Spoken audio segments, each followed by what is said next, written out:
Assalamualaikum warahmatullahi wabarakatuh. Hai semuanya, kembali lagi ke video aku tentang jaringan komputer. Sekarang kita memasuki materi yang ketiga, yaitu standarisasi jaringan komputer. Sebelumnya, aku perkenalkan diri lagi ya.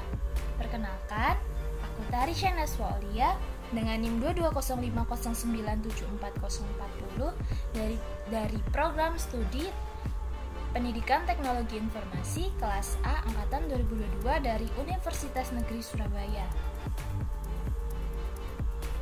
Sebelum kita membahas lebih dalam lagi dan lebih lanjut, kalian harus tahu sih apa itu standarisasi jaringan.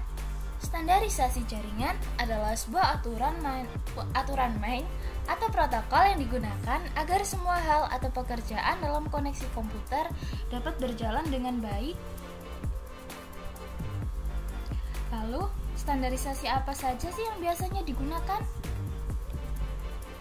Standarisasi jaringan yang biasanya digunakan ada dua model. Yang pertama ada OSI model atau Open System Interconnection model, dan yang kedua ada TCP/IP model atau Transmission Control Protocol or Internet Protocol. Ini dia perbedaan antara OSI model dan TCP/IP.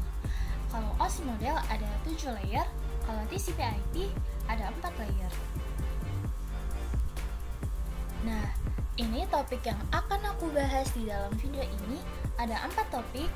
Yang pertama ada OSI model, yang kedua ada TCP or IP model, yang ketiga ada protokol pada OSI model, dan yang keempat ada TCP versus UDP.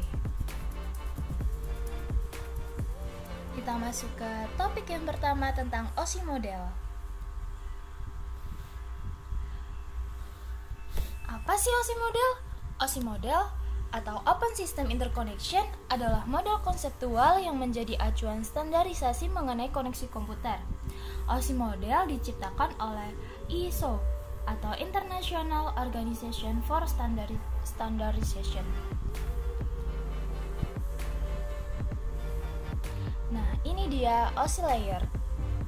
Ada 7 layer pada OSI model, dan ini dimulai dari urutan yang paling bawah ke yang paling atas. Yang pertama dari urutan yang paling bawah ada application layer, lalu ada presentation layer, ada session layer, ada transport layer, ada network layer, ada data link layer, dan ada physical layer.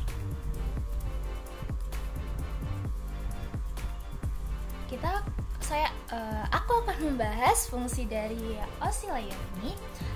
Dari yang paling bawah ada application layer, itu berfungsi untuk menjadi antarmuka dengan aplikasi dengan fungsionalitas jaringan, mengatur bagaimana aplikasi dapat mengakses jaringan, dan kemudian membuat pesan-pesan kesalahan. Lalu yang terakhir kedua ada presentation layer. Presentation layer berfungsi untuk mentranslasikan data yang hendak ditransmisikan oleh aplikasi ke dalam format yang dapat ditransmisikan melalui jaringan. Selain itu, pada level ini juga mengidentifikasi sintaks yang dipakai suatu host jaringan untuk berkomunikasi. Lalu yang terakhir dari urutan ketiga ada session layer. Session layer berfungsi untuk mendefinisikan bagaimana koneksi dapat dimulai, dipelihara, atau diakhiri. Selain itu, pada level ini juga bisa melakukan pemutusan koneksi internet pada suatu komputer. Selanjutnya, ada transport layer.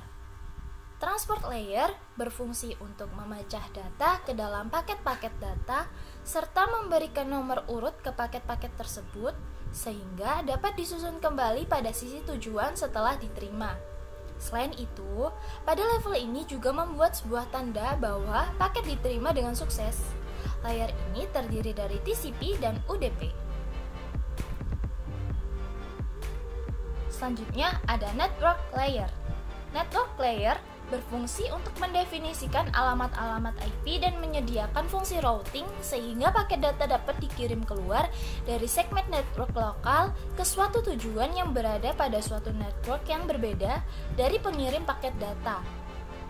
Lalu yang selanjutnya ada data link layer, berfungsi untuk menentukan bagaimana bit-bit data dikelompokkan menjadi format yang disebut sebagai frame. Selain itu, pada level ini juga melakukan koreksi kesalahan, flow control, pengalamatan perangkat keras, seperti halnya Media Access Control Address atau MAC Address.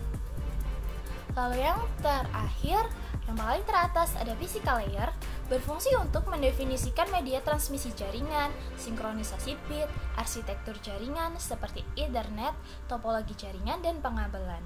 Selain itu, level ini juga mendefinisikan bagaimana Network Interface Card atau NIC dapat berinteraksi dengan media kabel atau radio. Kita masuk ke topik yang kedua tentang TCP/IP model. TCP/IP atau Transmission Control Protocol atau Internet Protocol model adalah standar koneksi komputer yang terbuka yang merupakan rangkaian protokol komunikasi yang digunakan untuk menghubungkan perangkat jaringan di internet. TCP/IP diciptakan oleh US Department of Defense. Nah, TCP/IP layer memiliki 4 layer, dimulai dari yang atas ke yang bawah. Ada application layer, ada transport layer, ada internet layer, ada network access layer. Yang selanjutnya, fungsi dari TCP or IP layer. Ada application layer. Pada layer ini berfungsi untuk menjadi antarmuka dengan pengguna. Layer ini termasuk seluruh proses yang menggunakan transport layer untuk mengirimkan data. Yang selanjutnya ada transport layer. Layer ini terdiri dari protokol TCP or Transmission Control Protocol dan UDP atau User Datagram Protocol. Kedua protokol ini mengirimkan data di antara application layer dan internet layer. Lalu selanjutnya ada internet layer. Internet layer berfungsi menjadi tempat dari protokol yang menjadi jantung di TCP or IP, yaitu Internet Protocol. Internet Protocol bertanggung jawab dalam pengiriman paket dari alamat pengirim ke alamat yang dituju. Yang terakhir ada Network Access Layer, berfungsi untuk mengubah IP datagram ke frame yang ditransmisikan oleh network dan memetakan IP address ke physical address yang digunakan dalam jaringan. Protokol pada layer ini menyediakan media bagi sistem untuk mengirimkan data ke device lain yang terhubung secara langsung. Kita masuk ke topik yang ketiga, yaitu protokol pada OSI model. Dimulai dari bagian yang terakhir dan ke yang pertama, atau yang dari bawah ke yang atas, ada application layer. Yang pertama, Hypertext Transfer Protocol atau HTTP. Protokol ini digunakan untuk mentransfer dokumen dan web dalam sebuah web browser melalui www.http. Juga merupakan protokol yang meminta dan menjawab antar klien dan server. Lalu yang kedua ada File Transfer Protocol atau FTP. Protokol internet yang berjalan dalam layar aplikasi yang merupakan standar untuk mentransfer file komputer antar mesin-mesin dalam sebuah jaringan internet. Lalu yang ketiga ada Network File System. Jaringan protokol yang memungkinkan pengguna di klien komputer untuk mengakses file melalui jaringan dengan cara yang sama dengan bagaimana penyimpanan lokal yang diaksesnya. Lalu yang keempat ada Domain Name System. Protokol digunakan untuk memberikan suatu nama domain pada sebuah alamat IP agar lebih mudah diingat. Lalu yang kelima ada Post Office Protocol. 3 adalah protokol yang digunakan untuk mengambil mail dari suatu mail transfer agent yang akhirnya mail tersebut akan didownload ke dalam jaringan lokal. Lalu yang terakhir ada Dynamic Host Configuration Protocol. Ini adalah layanan yang memberikan nomor IP kepada komputer yang memintanya secara otomatis. Lalu layer selanjutnya ada Presentation Layer. Jadi, Telnet. Telnet adalah protokol yang digunakan untuk akses remote masuk ke suatu host. Data berjalan secara line text. Lalu yang kedua ada Simple Mail Transfer Protocol atau SMTP. Adalah salah satu protokol yang biasa digunakan dalam pengiriman email di internet atau mengirimkan data dari komputer pengirim email ke server email penerima. Lalu yang ketiga ada Simple Network Management Protocol. Ini adalah protokol yang digunakan dalam suatu manajemen jaringan. Selanjutnya, Session Layer. Session Layer ada NetBIOS. Nah, itu berfungsi sebagai penyiaran pesan. Maksudnya memungkinkan user mengirim pesan tunggal secara serempak ke komputer lain yang terkoneksi. Yang kedua itu NetBIOS Extended User Interface. Itu berfungsi sama dengan NetBIOS, hanya sedikit dikembangkan lagi dengan menambah fungsi yang memungkinkan bekerja dengan beragam perangkat keras dan perangkat lunak. Lalu yang ketiga ada AppleTalk Data Stream Protocol. Itu berfungsi untuk memantau aliran data di antara dua komputer dan untuk memeriksa aliran data tersebut agar tidak terputus.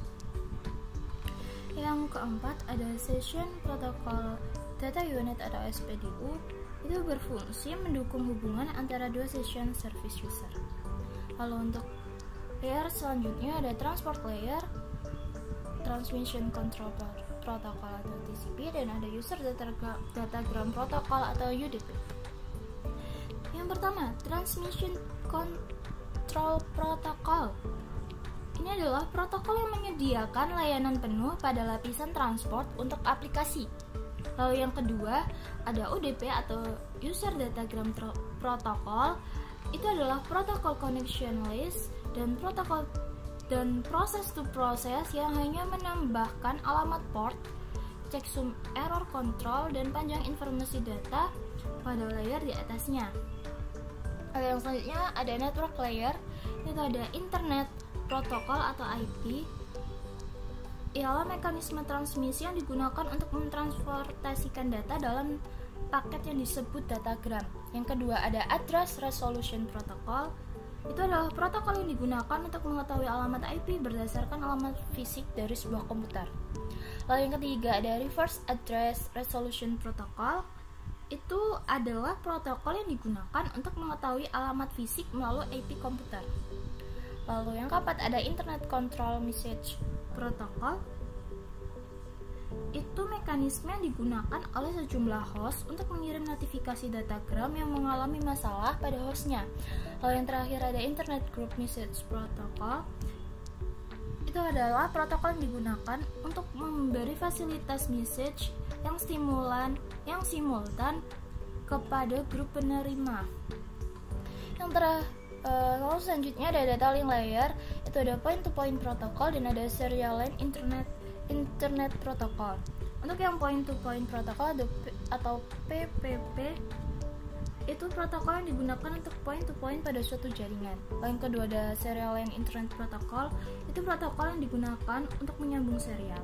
Dan yang terakhir ada Physical Layer. Physical Layer ini tidak ada protokol yang spesifik. Memasuki topik yang keempat ada TCP versus UDP. Nah, ini dia perbedaan antara TCP dengan UDP. Yang dimana TCP itu connection-nya oriented, sedangkan UDP connectionless. Lalu yang TCP memberikan setiap paket data nomor urut dan tanda pengenal yang unik, sedangkan UDP tidak memberikan setiap paket data nomor urut dan tanda pengenal yang unik. Lalu yang ketiga, TCP itu jika paket yang diterima dengan nomor urut yang benar, maka penerima akan mengirimkan pemberitahuan ke pengirim.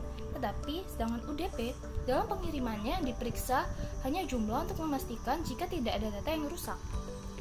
Lalu yang TCP jika paket hilang atau dikirim dengan urutan yang salah, paket data akan dikirim ulang. Tetapi UDP tidak mengoreksi kesalahan pengiriman dan tidak peduli apabila paket hilang. Kurang lebihnya, aku mohon maaf. Sampai jumpa di pertemuan berikutnya atau video berikutnya. Assalamualaikum warahmatullahi wabarakatuh.